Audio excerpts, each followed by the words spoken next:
Gary, now let's get to the nitty-gritty of this. You have played, you've played Judith. We'll get to when she beat you. But in terms of you respecting or feeling that women could actually handle this game, you were not always a convert. Yeah, look, not to confuse historical records. So the score is heavily in my favor. So yes, we played many games with Judith, yes. But when I played Judith, and we have to say that she was absolutely phenomenal, and none of us, I'm talking about my male colleagues, viewed her as a female player. She was one of the top 10 players in the world. Period.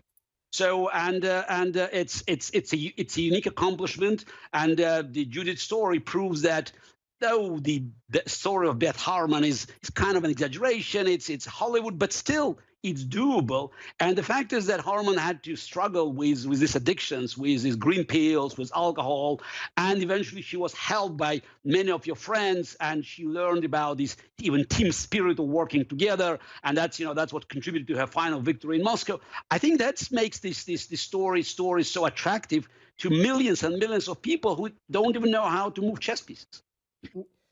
So you say that the score is in your favor. Well, it certainly is in terms of the number of men versus the number of women. Let's just say among the more than 1,000... I'm talking about our games. I'm sorry. Judith, I don't want to sound arrogant. Don't.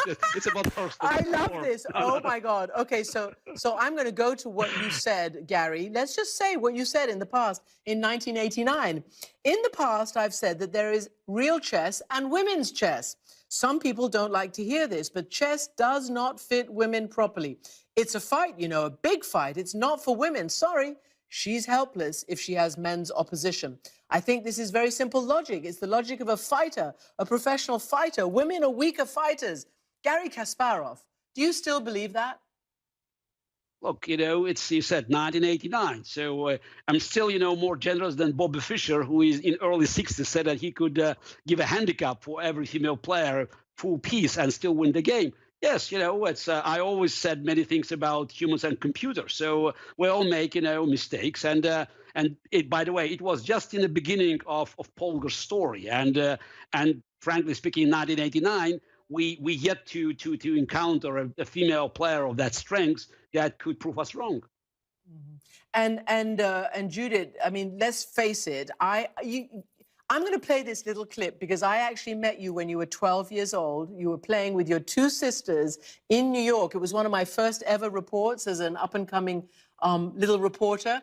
And here's a little clip of when I met you at a tournament in New York.